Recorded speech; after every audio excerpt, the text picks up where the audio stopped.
tardes, amigos y amigas. Esto es Tardes con Derechos Humanos en Movimiento.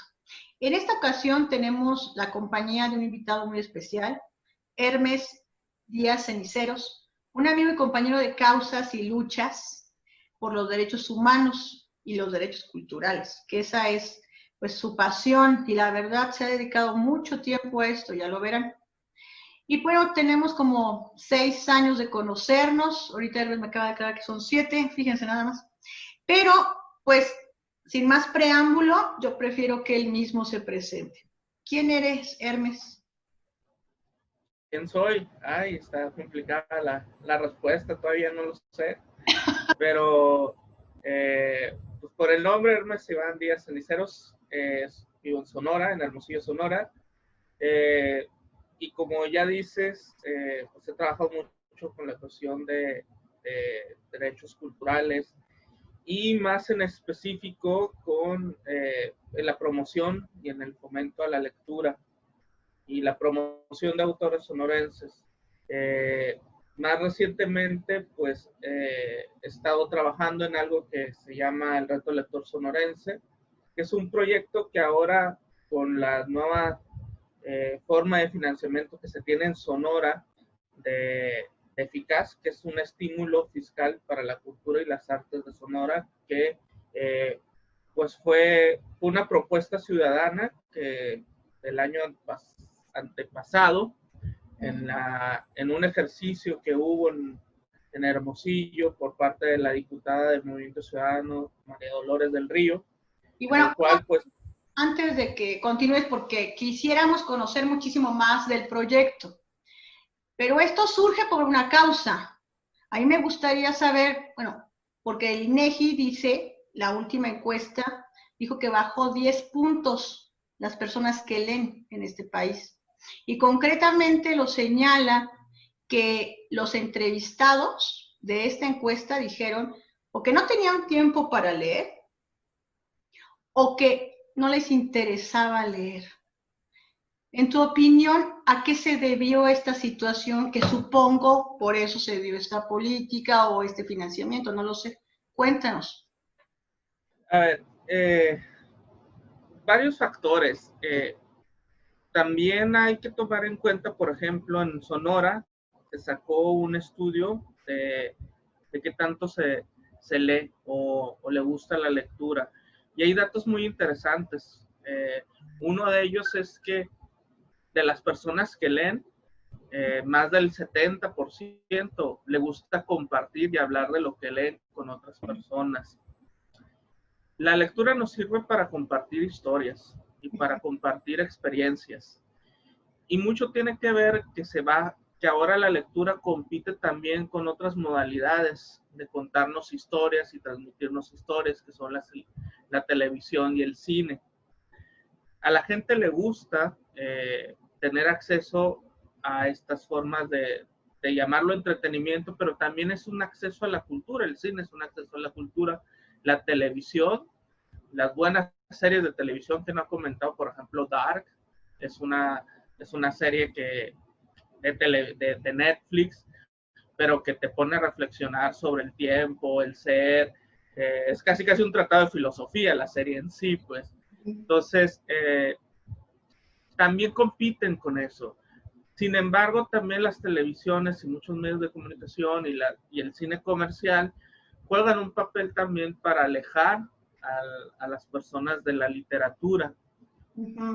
Pero más que eso, yo creo que lo más preocupante es cómo dejó de aparecer la literatura y la educación artística y cultural en la matrícula de las escuelas. Creo que ahí está el principal problema. ¿Y a qué me refiero con eso? Cuando los adolescentes, los jóvenes, dejan de tener acceso a la cultura y a la literatura en las aulas, pues empiezan a perder la sensibilidad y a desarrollar las habilidades que después los va a hacer lectores, los va a hacer desarrollar algo que se llama el intertexto lector. ¿Y qué es el intertexto lector? Me vas a preguntar, es ese texto interno que nosotros llevamos dentro, que lo vamos haciendo con las lecturas, con las películas del buen cine que vemos, con las series, como te comenté, Dark, que vamos generando como una especie de biblioteca interior que cuando nosotros tenemos acceso a un documento, ya sea cine, televisión o un libro, una novela, nos permite hacer conexiones. Conexiones, por ejemplo, de referencias, decir, ah, mira, estoy leyendo este cuento que trata de un tipo que se parece al Quijote. Y entonces esa referencia pues va generando, desarrollando ese intertexto lector. Y cuando los jóvenes y los adolescentes pierden la educación cultural, dejan de tener en la matrícula materias como literatura, dejan de tener materias como historia, filosofía, van perdiendo la capacidad y la oportunidad de tener un intertexto lector y un bagaje cultural, al final de cuentas, que les permita disfrutar y por ejemplo, ya al momento de enfrentarse a la televisión, decir, ah, prefiero ver Dark a no sé, La Voz México, pues. Entonces, ¿por qué?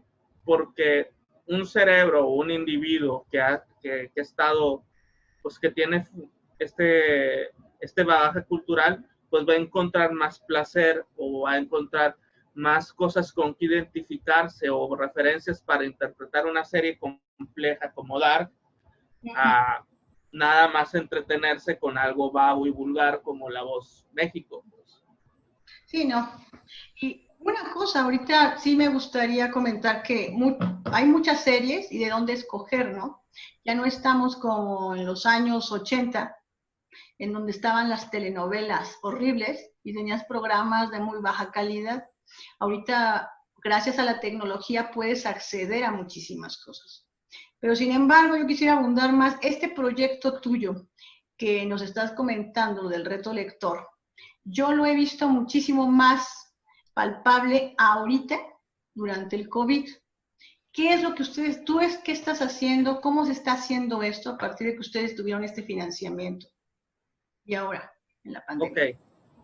Bueno, pues como les estaba comentando, el reto lector ya lo estaba desarrollando años atrás y el año pasado gana, o no gana, sino que lo meto como proyecto a la convocatoria de Eficaz, que es el estímulo fiscal para la cultura y las artes de Sonora, que es una forma en la cual en Sonora tenemos, que nada más creo que existen en Nuevo León y en Sonora, en la cual los artistas o promotores culturales desarrollamos proyectos, son aprobados y después tenemos que buscar a un empresario que lo financie, que sea una empresa portante y que nosotros podamos desarrollar nuestro proyecto con financiamiento privado y que la empresa se va a llevar como beneficio pues lo que aportó, el 100%, como incentivo fiscal en el 2% sobre la nómina. La empresa que es aportante al reto lector es una constructora, se llama Derex, es una inmobiliaria, y a partir del financiamiento empezamos a trabajar todo este año en promover a un autor sonorense a través de redes sociales y tener un conversatorio con los autores, con el autor del mes, a finales de cada mes.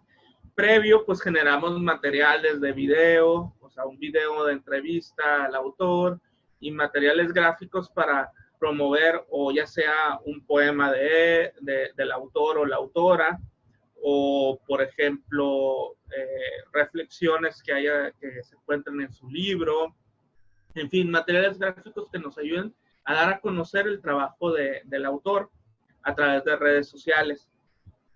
Sin embargo, cuando se vino lo de la pandemia, tuvimos que modificar un poco nuestro proyecto. Anteriormente hacíamos los conversatorios con el autor en Casa Madrid, un café, galería de Hermosillo, y digamos que teníamos una asistencia de entre 25 o 50 personas máximo que iban al conversatorio con el autor. Ahora lo que estamos haciendo es a través de Zoom, hacer reuniones entre los lectores o potenciales lectores que están interesados en conocer al autor y el autor a final de cada mes y pues transmitimos también este conversatorio en streaming en las redes sociales del Recolector Sonorense. Okay. Y eso ha ayudado bastante a tener un mayor alcance. A la vez, el mes pasado tuvimos, digamos, unas 30 personas en el conversatorio en Zoom y digamos que hubo unas 20 y tantas que estaban viéndolo al mismo tiempo en Facebook. En promedio, una buena presentación de libros, son 30 personas, es ya súper exitosa la presentación del libro. Entonces, nosotros estamos doblando, digamos, la asistencia a través de estas herramientas. Y bueno, es la apuesta que estamos haciendo ahora para promover a autores sonorenses. Pero ahora también nos dimos cuenta de otra cosa. Con lo de la pandemia se vino un problema, pues cerraron las librerías. Y entonces, y luego todavía como nosotros somos autores sonorenses, o sea, si tú quieres leer, no sé, a Gabriel García Márquez, lo puedes comprar por Amazon. O lo puedes comprar por Mercado Libre. Pero difícilmente, si tú quieres leer a un autor sonorense, vas a encontrarlo en la lista de Gandhi, de la librería Gandhi, al menos que sea muy reconocido. Entonces, los autores locales no están a la venta de manera en línea en librerías de o sea, grandes nacionales como puede ser Gandhi, Sexto Piso, Porrúa.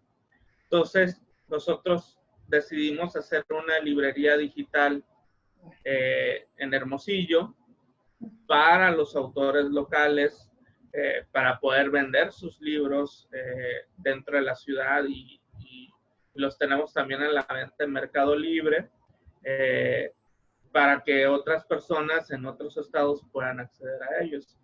Pero ahí es la otra dificultad. El libro pues está sujeto a esta cadena de producción y de distribución que muchas veces no es justa con los autores locales. Si no eres de un canon nacional, pues difícilmente accedes a esta distribución nacional que puede tener una librería como Gandhi o como Porrúa, librerías Porrúa. Entonces, ahí dejan desprotegido completamente a los autores locales y más a los autores locales emergentes. Sí. Y ahí es donde nosotros hemos visto la oportunidad de crear un espacio para poder ayudar a eso, a distribuirlos. Y esta es una iniciativa completamente de ustedes. Cuando hablas de ustedes, ¿eres tú y quién es más? Somos yo y el equipo que está conformando el Recolector, que es Ulises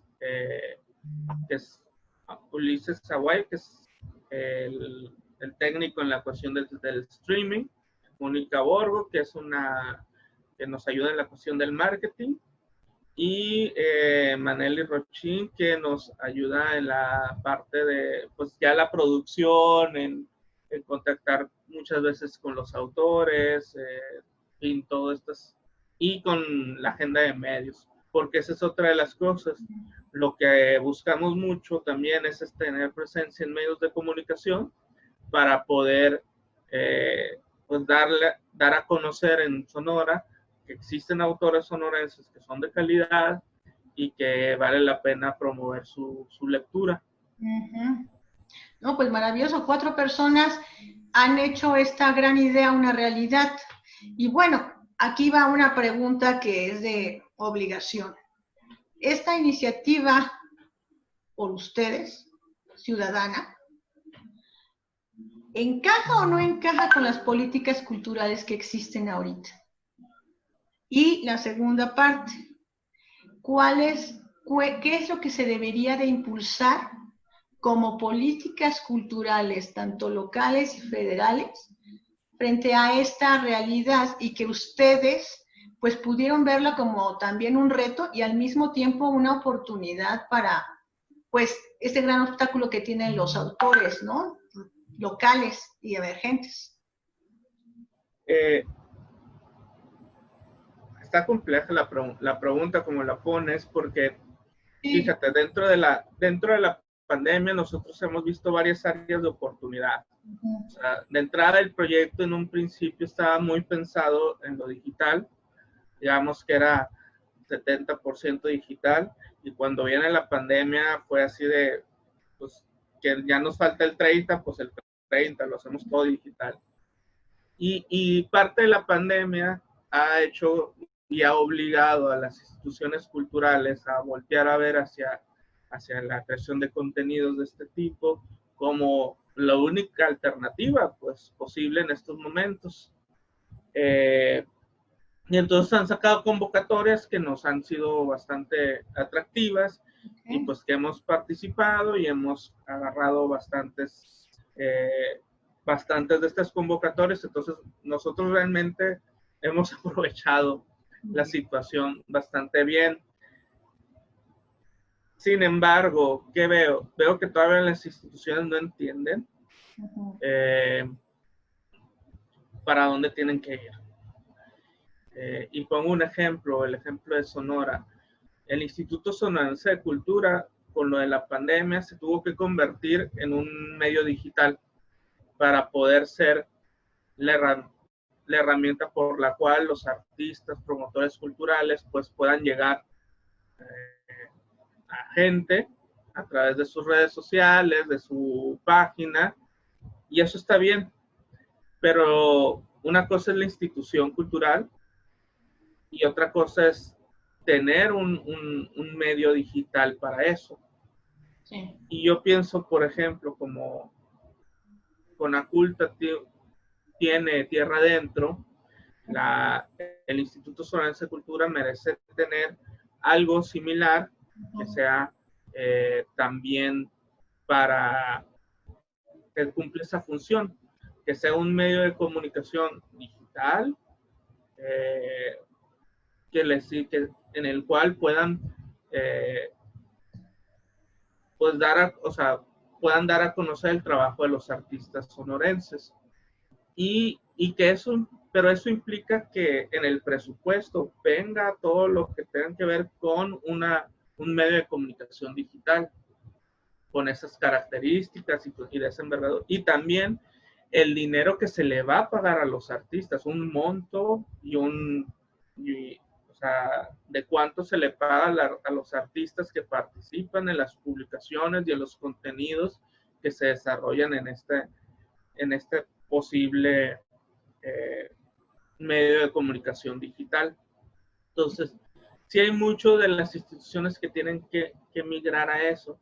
Sin embargo, yo veo un discurso también de las instituciones, bueno, de un discurso oficial del gobierno federal que sigue viendo a la cultura como un privilegio y no lo ve como un detonador de muchas cosas, entre ellas de trabajo.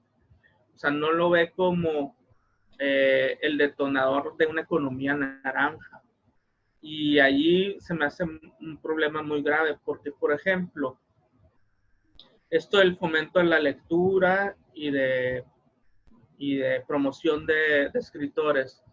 Nosotros ahorita pues estamos pensando en desarrollar ya una industria editorial aquí en Sonora para los autores locales y pensando en el consumo local, o sea, pensando en que los lectores sonorenses puedan leer a autores sonorenses y que digamos se quede aquí.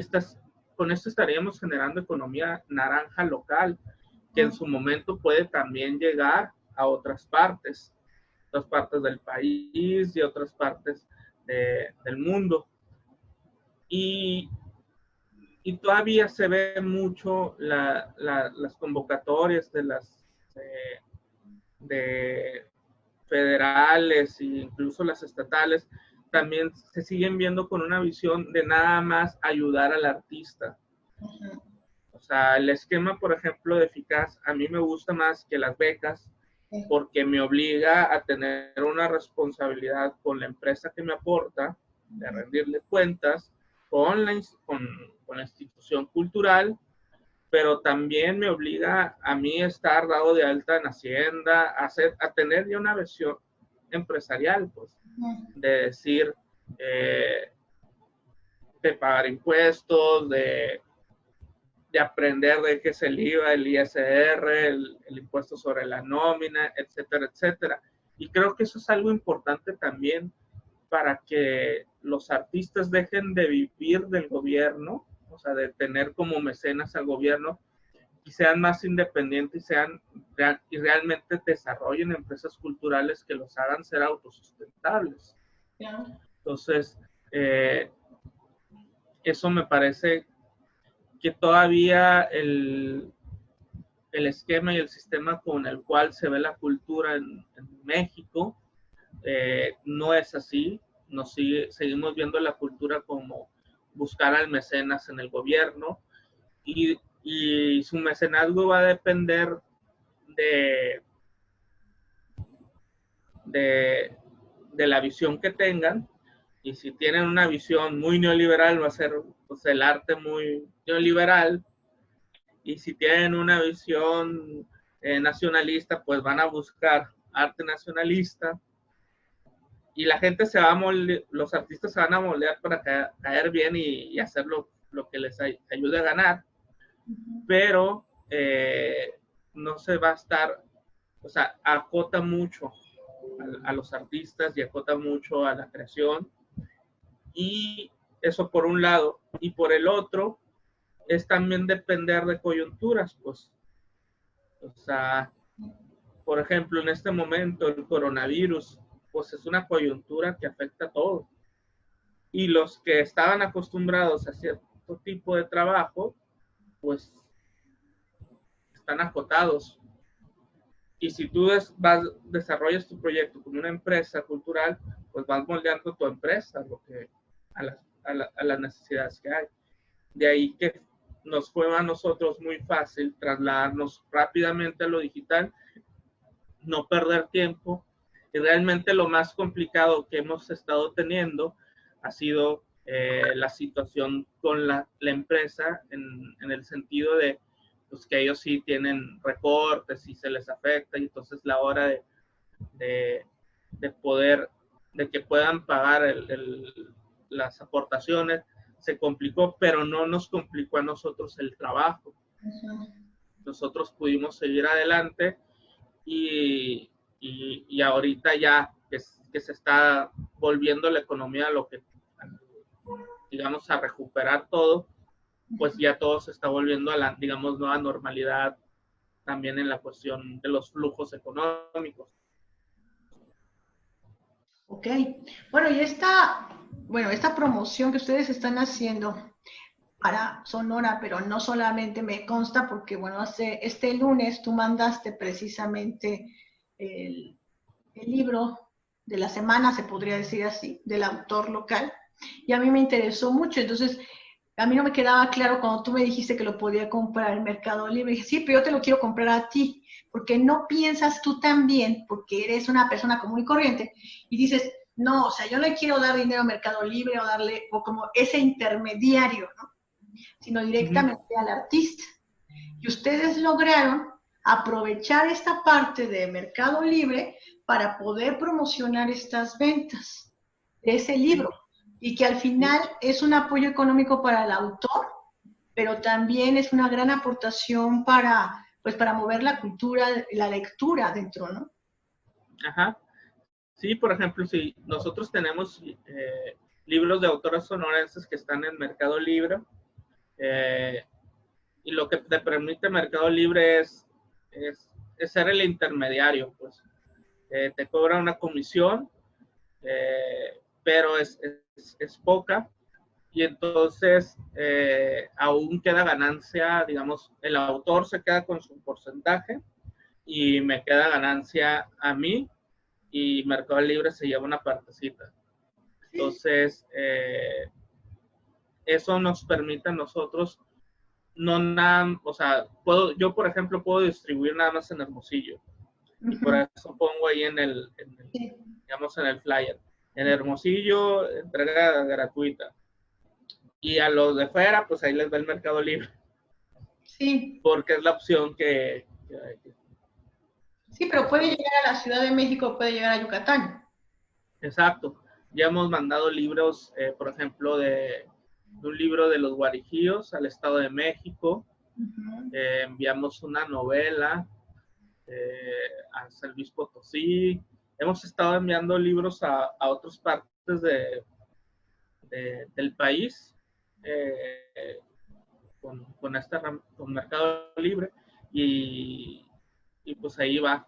Y en Hermosillo obviamente vendemos más.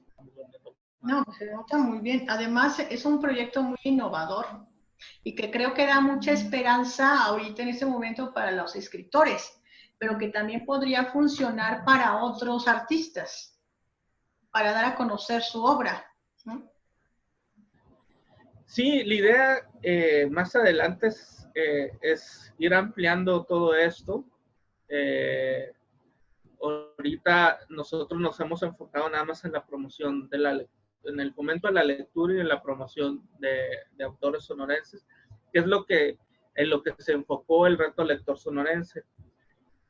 Por eso también nosotros a la biblioteca, a la librería digital, la llamamos Pequebú Librería, porque lo que queremos, y estamos en el trabajo del registro de marca y todo, para que sea algo más amplio, en lo cual también metamos artes visuales, etcétera, etcétera, y que podamos editar y vender el trabajo de autores de manera en línea y en su momento en un establecimiento que vamos a tener en Casa Madrid, pero que por ahorita de la pandemia pues está cerrado.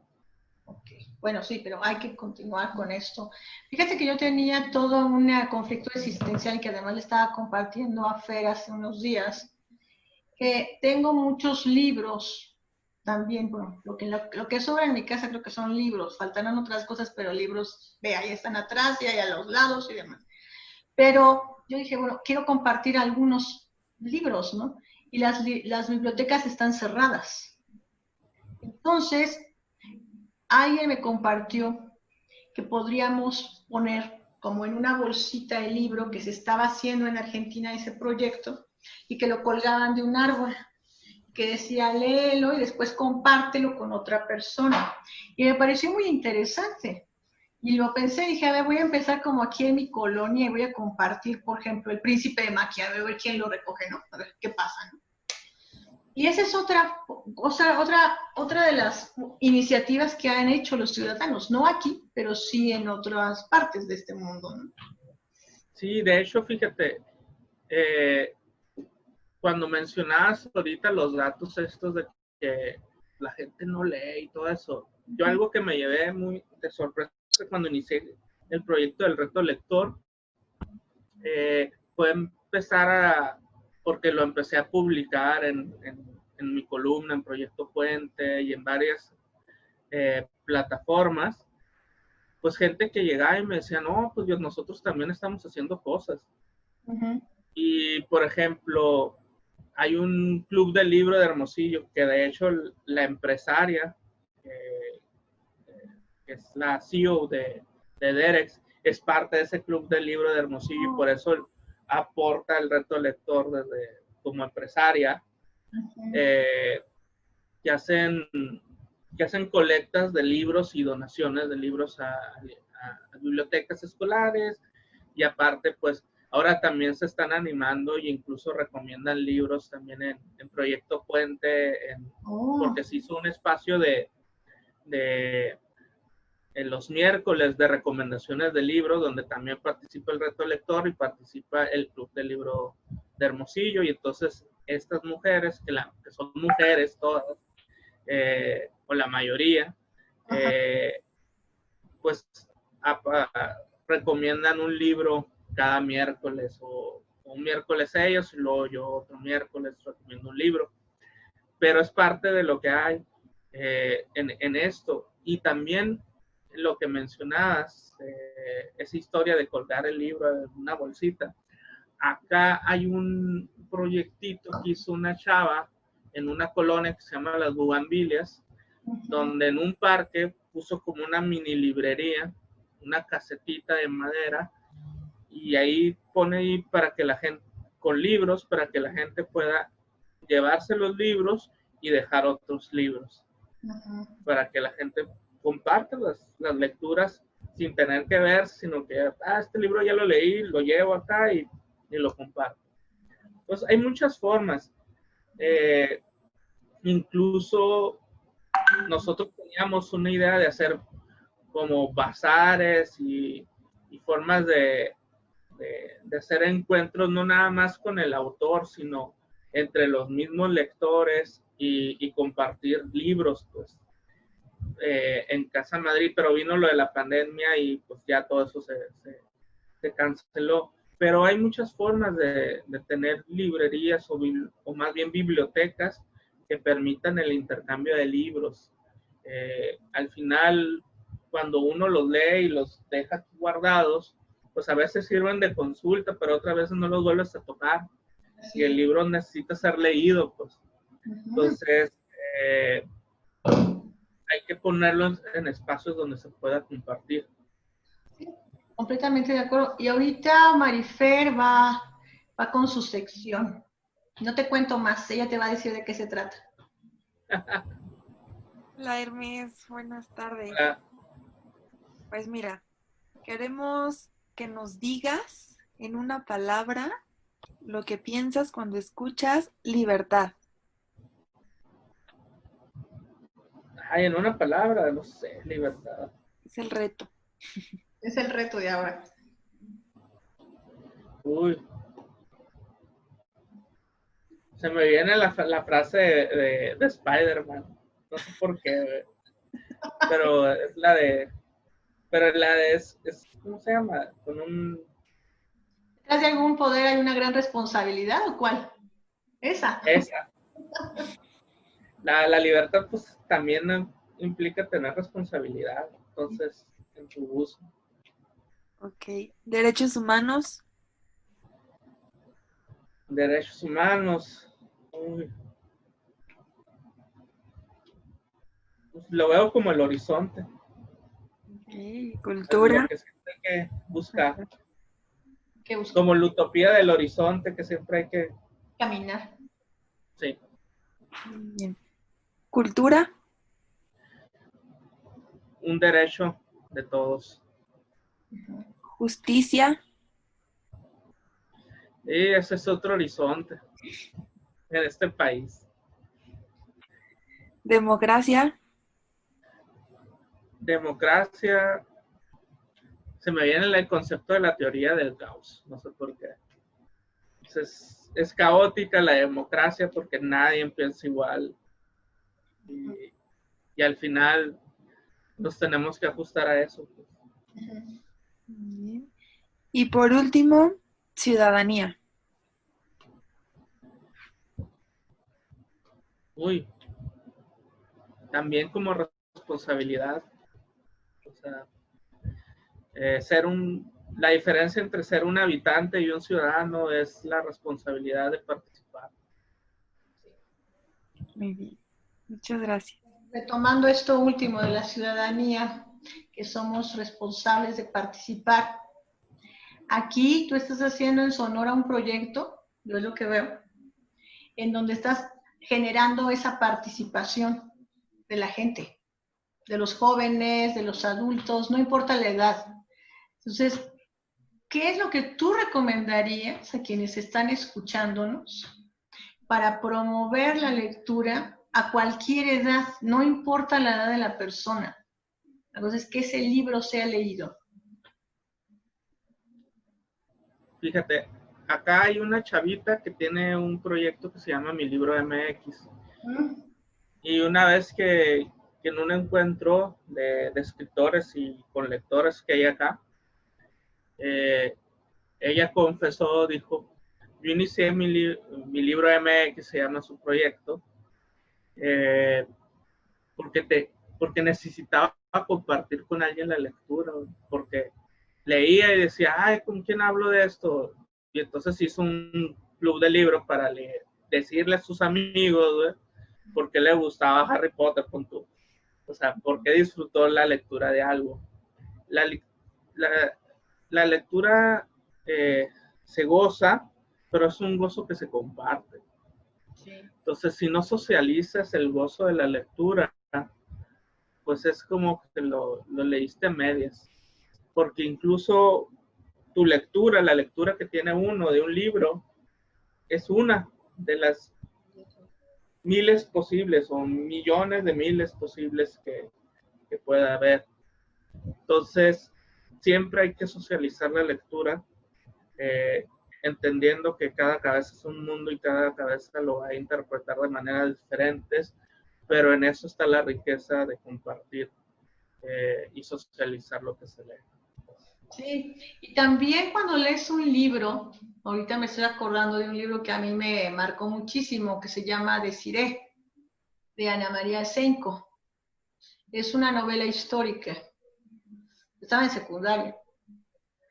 Así que ya llovió bastante, pero bueno. El punto es que ahí me llamó la historia la atención porque estaba yo leyendo la historia de la primera novia de Napoleón, pero era mi lectura romántica, si tú quieres, pero el asunto es que a partir de ahí, bueno, te puedo contar que tengo un libro que casi se deshace, está muy lejos y no lo traía ahorita, que es Toda la vida de Napoleón, es una cosota así. Y yo me la leo y cuando la leía, a mí me despertaba más curiosidad todavía de conocer más, ¿no? Y de conocer esta historia universal, y después la historia mexicana, y después, en fin. Entonces, te lleva a otros mundos también, y te conecta con las demás personas. Y esto ojalá que lo pudiéramos, pues, replicar y hacer. Tú me decías que desde los 18 años, tú estabas ya leyendo, pero además estudiaste literatura, hiciste un doctorado en Barcelona. Sí, el doctorado es en didáctica de la lengua y la literatura, me especializa mucho en contextos plurilingües y multiculturales. Y pues ya a mi regreso, por X o por Y, por cómo son las universidades en este país, pues nunca tuve la oportunidad de incorporarme a una universidad, a la Universidad de Sonora o a las universidades que hay acá. Y he dado clases, pero he dado clases en horas sueltas, no digamos, no tiempo completo. Eres profesor de asignatura, pues. Ajá. Y pues eso los ganan bien poquito. Entonces mejor busco por otro lado. Y eso es es una pena. Y eso es un gran problema. Y ahora que estamos viendo también la pandemia, que por la falta de abrirle espacios a los profesores jóvenes, pues ahorita no pueden iniciar los programas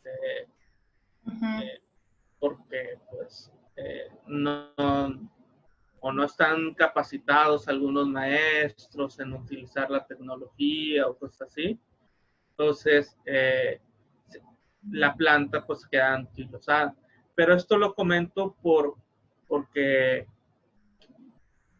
es también yo estoy viendo la pandemia esta como la oportunidad de empezar a ver otros formatos para la transmisión de la lectura. Bueno, todo lo que nos compartes, mi querido Hermes, es muy interesante, pero además me llega muchísimo a mí, porque me encanta leer también, ¿no? Puedo quedarme horas leyendo y desvelarme hasta que termine lo que empecé a leer porque me encantó, me apasiona. Pero tú me estabas diciendo fuera del aire que tú empezaste a leer desde muy pequeño, pero a los 18 años te decidiste por la literatura e hiciste esta licenciatura. Y tienes un doctorado que hiciste en Barcelona.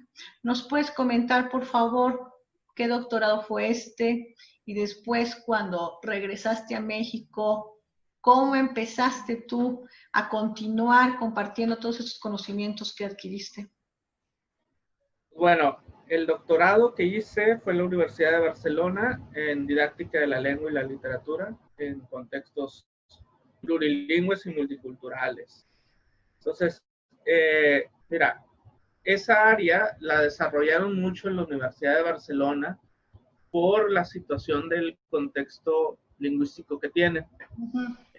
Por eso es, digamos, un posgrado único que hay, porque en Cataluña, pues están y están todavía en un proceso de rescate lingüístico del catalán. Después del franquismo, ellos iniciaron un proceso de rescate lingüístico de su lengua y por eso mismo empezaron también a desarrollarse en la pedagogía de ese contexto plurilingüe, porque empezaron a darse cuenta que también estaban llegando mucha gente de muchas partes del mundo y todos ellos tenían que aprender pues, los dos idiomas, el español y el catalán.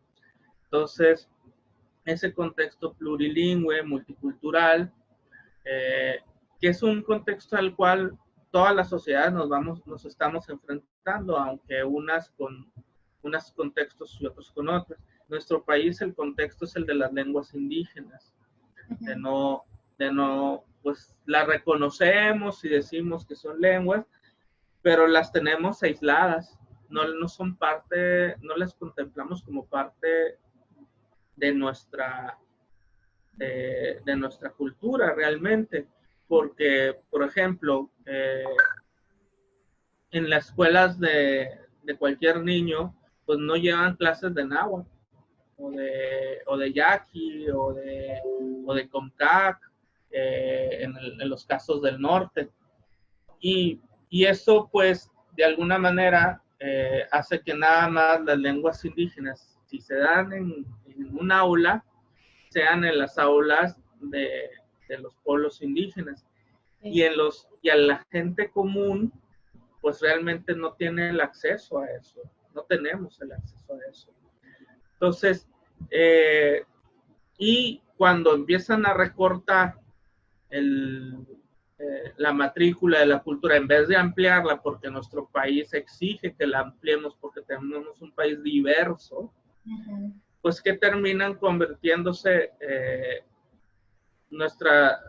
los pueblos indígenas, pues en un dibujito en el libro de texto, pues, y que chocolate viene de chocotel, y no más, pues, o sea, no viene nada serio, nada que realmente haga que los individuos que estén, o las personas que estén educando en nuestro sistema educativo, pues puedan ver y tener acceso a la cultura indígena, a las culturas indígenas, y que se identifiquen con la diversidad étnica y plurilingüe de nuestro país.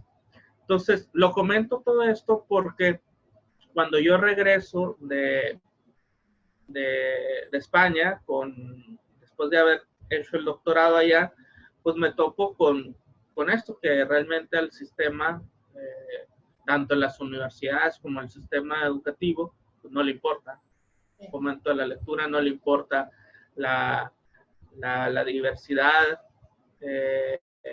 y pues tengo que buscar otras alternativas para trabajar en eso. Cuando inicio con el proyecto del reto lector, me puse varios retos, que era entre uno de ellos era tener, ¿cómo se dice?, paridad de género. O sea, la mitad de las lecturas van a ser de autores hombres, la mitad de las lecturas van a ser de autoras mujeres. Y es algo estricto que tengo.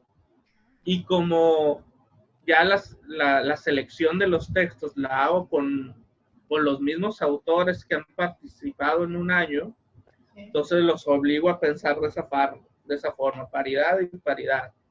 Pero también busco mucho que se vea la diversidad generacional y que se vea, o sea, aunque yo no lo seleccione, yo soy como el árbitro y sí les digo, tiene que haber paridad, tiene que haber diversidad y tiene que haber una parte que contemple al mundo indígena. Entonces, por ejemplo, este año empezamos con un libro, un poemario que se llama La Ramada de Babel, que son poemas. El libro vienen los poemas en castellano y en las lenguas indígenas que inspiraron al autor a escribir los poemas. Y el poeta es un antropólogo de Lina, Alejandro Aguilar Seleni, entonces que en su relación con los pueblos indígenas de Sonora escribía sus poemas y sacaba, y luego se los traducían los mismos indígenas a sus lenguas. Entonces, el ejercicio está muy padre, es muy bueno, y pues el libro es muy, en ese sentido, el libro es muy profundo, porque te enseña la diversidad lingüística de Sonora. Pues es una joya ese libro. Sí. Es una joya. Sí, definitivamente. Y entonces empiezo ya con el reto lector a trabajar estas cosas más en el fomento más pensando en el fomento a la lectura y en la promoción de autores sonorenses. Pero sí veo que todavía las instituciones culturales no ven el potencial o la importancia de esto, de la lectura y de la cultura, y que inviertan realmente en investigación, en que se creen contenidos o en capacitar a maestros para manejar todo esto, y que el sistema educativo pues realmente tenga una matrícula seria en los temas que tienen que ver con cultura, con la lengua, y también con otras cosas como pueden ser la educación visual, artística, en fin. Sí, muy bien. Bueno, y quisiera yo conocer un poquito más, que conozcan las personas que van a estar escuchando esto, que están escuchando esto y lo están viendo. ¿Cuál es uno de tus libros favoritos cuando eras joven? Y ahora, con el reto lector y todos los libros que has pues leído y pasado por tus manos, ¿cuál es uno de tus favoritos? Durante la pandemia, uno de tus favoritos, y por qué habría que leerlo. Uy, cuando era joven. Sí, a ver. Cuando tenías 18 años. No me acuerdo que estaba leyendo a los 18 años. Bueno, ya te Pues no acordarás. sé, por ejemplo, a mí siempre me ha gustado como novelista Hemingway. Ok. Entonces, y sí lo empecé a leer desde muy morro. Y me gusta él como autor porque a lo mejor ahora muchos me van a decir, ese viejo borracho machista. Y sí, cierto, era un viejo borracho machista. Violento también. Violento. Violento, sí, pero siempre es así como que todo vato sueña con ser Hemingway. Sí. O sea, el vato que agarra una ambulancia en mitad de la guerra, salva personas y escribe una novela, escribiendo de pie y tomando whisky. Todo el mundo quiere ser Hemingway. Entonces, por lo que también te transmite el tipo aventurero que escribe de lo que vive. Pues. Y entonces es un autor que disfruté mucho. Hablo más de autor que de libro porque realmente ya así como decir libro favorito me cuesta mucho trabajo. Y de los libros que he leído en la pandemia,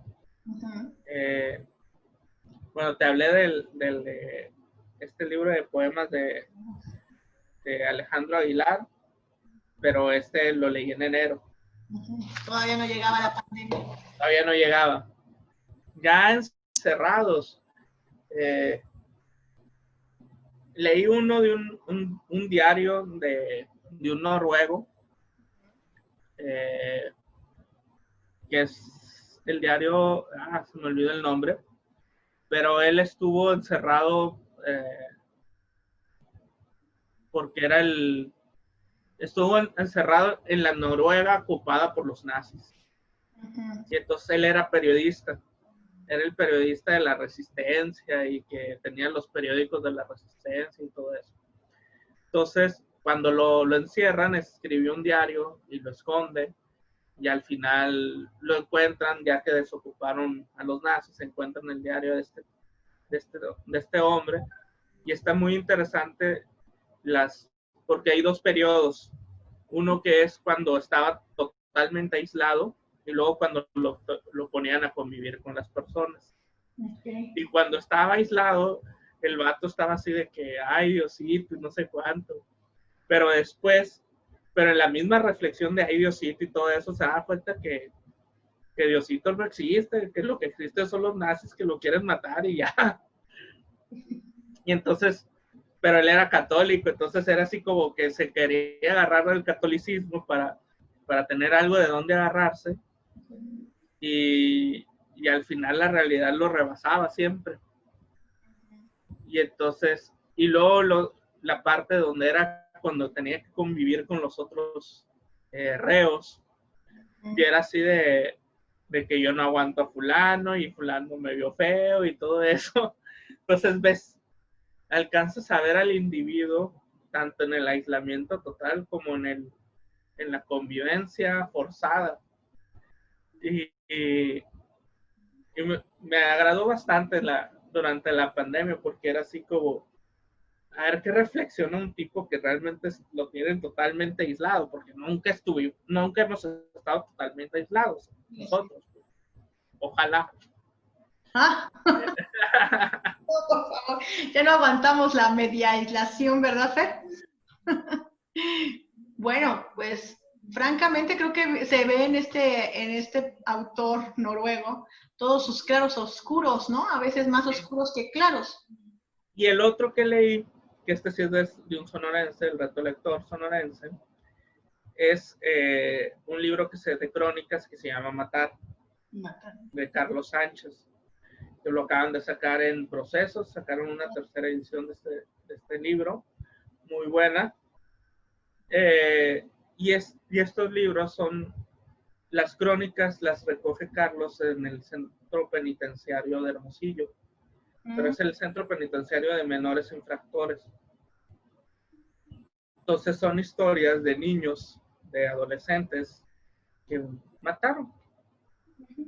Y que mataron porque el contexto en el que viven y todo los llevó a eso.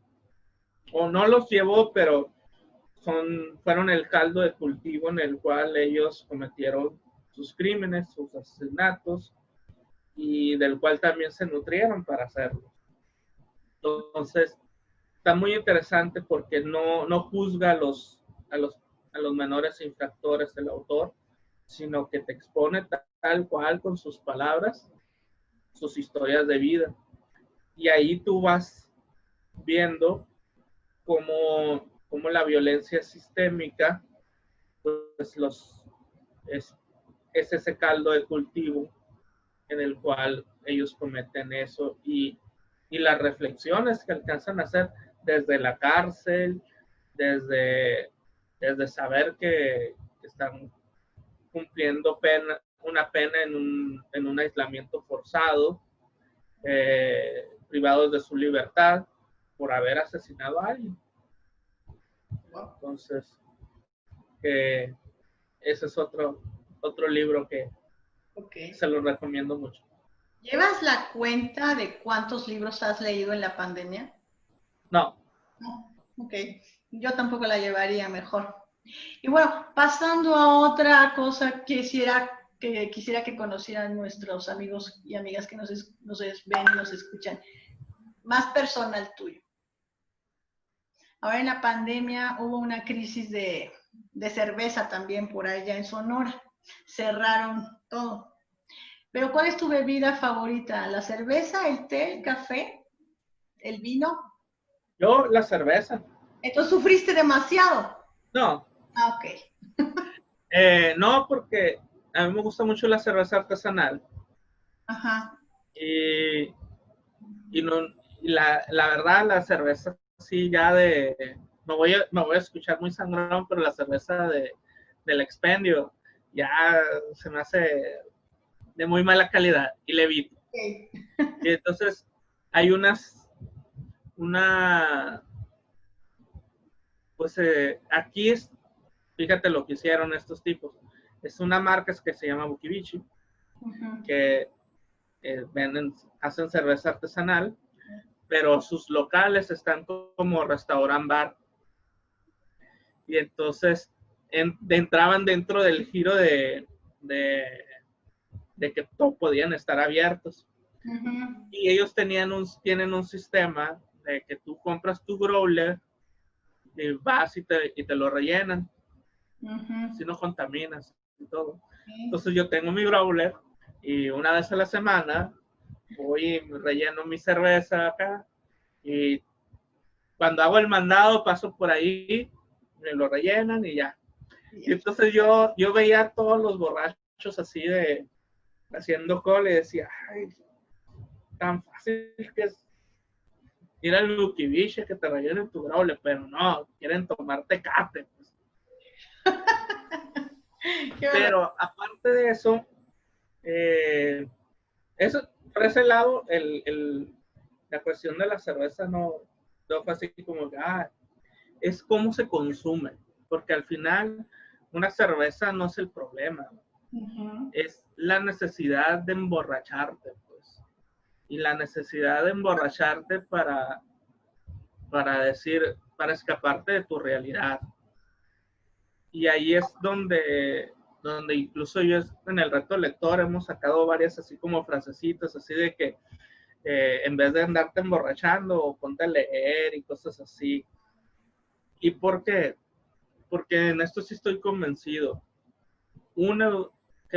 Si nuestro país hubiera formado individuos en la parte humana, que no fuera nada más el trabajador de maquila, porque nuestro sistema educativo está pensado así en generar un trabajador que sepa sumar, restar y seguir 2, 3 órdenes y en una maquila, pues. Y no en un individuo, pues en una persona que tenga sensibilidad por el arte, por la cultura, que haga deporte, etcétera, etcétera. No está pensado en todo eso. Entonces, si nuestro sistema educativo se hubiera enfocado en desarrollar, en generar personas con esta educación, en el momento del aislamiento no hubiera sido tan difícil para los individuos, para las personas. A mí me tocó vivir en Canadá, estuve en intercambio 1 año, y allá prácticamente el invierno es estar encerrado. Y yo ahí me di cuenta, por eso los canadienses son tan inteligentes. En el verano todos están fuera, ninguno está dentro, pero en el invierno todos están dentro. ¿Y qué están haciendo? Están leyendo. Entonces, todos esos países fomentan mucho la lectura, son los primeros en la prueba PISA, en lectura, en humanidades, en todo eso. Y son países donde seguir la instrucción de quedarse en casa no les costó trabajo o les costó mucho menos trabajo que a nosotros. Y eso también tiene que ver con la formación interior, pues. Entonces, yo por eso sí hasta me río y digo, ay, a mí me ayuda la de la pandemia, porque a mí realmente no me está costando trabajo. ¿Por qué? Porque lo aprovecho para leer en casa y es más, ya hasta tengo tienda en línea, tengo varias cosas, estoy metiendo varios proyectos y que no hubiera podido hacer si estuviera trabajando afuera. Entonces, yo ya sí estoy a punto de decir, coronavirus, quédate más tiempo, pero sí veo esta situación,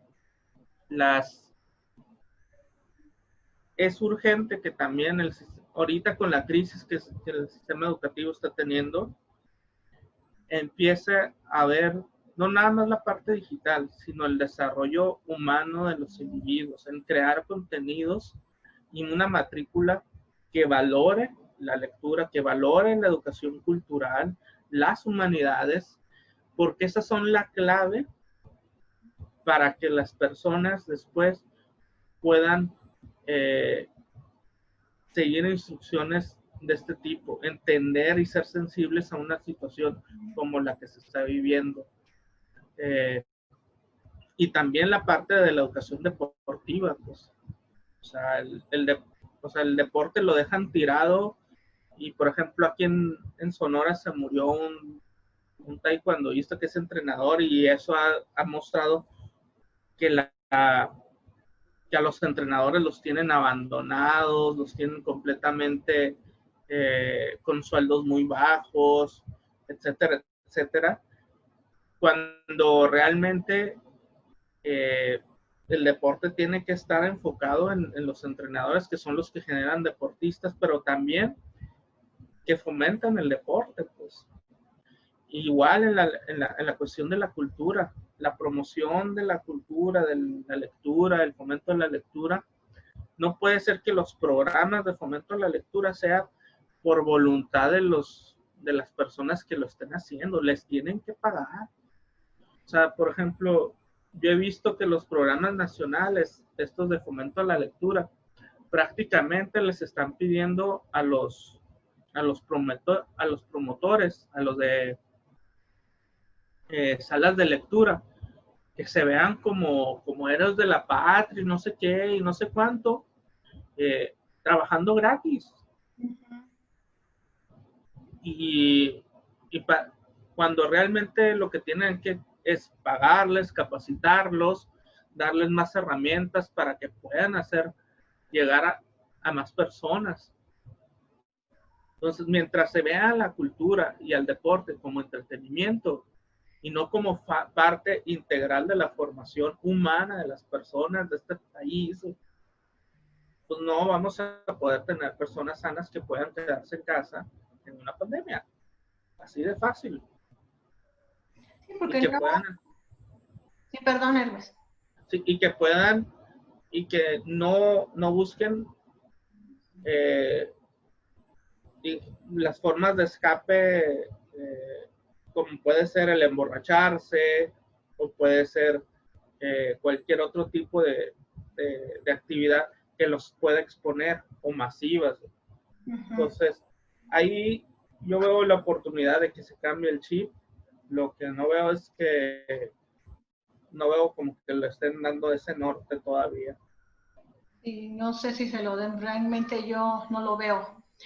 Pero sí, las personas tienen con la lectura y enseñarlos a pensar, porque eso es lo que hacen ahora. Si se aprenden las cosas de memoria o solamente 2 más 2 son 4, son como autómatas los niños.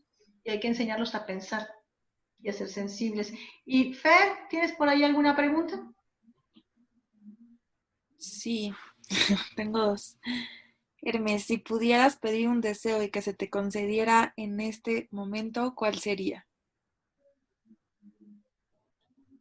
Uy, un deseo. Sí. No sé, nunca son deseos. Yo pienso más bien en oportunidades. Entonces, ¿qué oportunidades buscaría que vieran? Pues yo creo que ya las he estado mencionando en el transcurso de todo eso. O sea, que las instituciones volteen y vean realmente a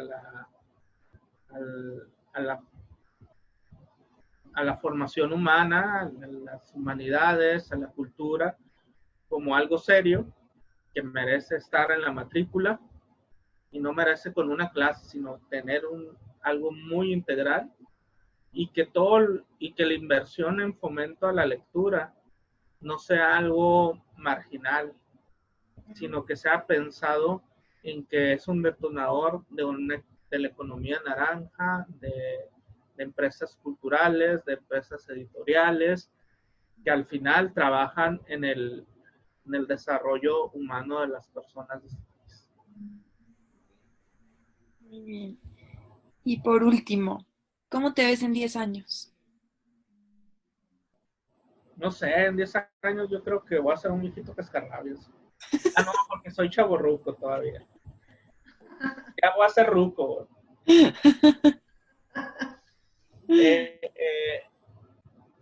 Pues mira, yo espero que en 10 años le cuaje todo esto que les platiqué de la librería y que sea ya una empresa consolidada y que yo esté ya nada más acá firmando cheques. ¿No es cierto?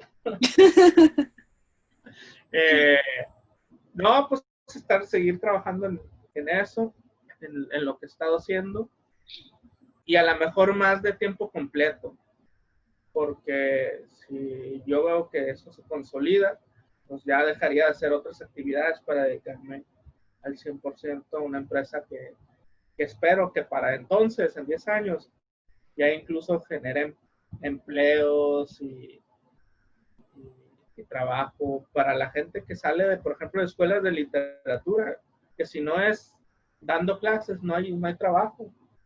Entonces, a mí sí me gustaría que el proyecto que traigo con PPU y el Reto Lector, pues se vuelva una empresa cultural que genere empleos para la gente que estudia sus licenciaturas en humanidades y que va a necesitar trabajo.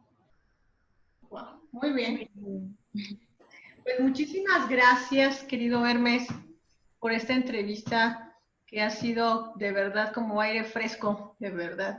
Ya sé que allá está haciendo calor, pero aquí es mucho aire fresco, espero que tú te hayas llegado por allá. Y será la primera de muchas, para seguir comentando. ¿Mande?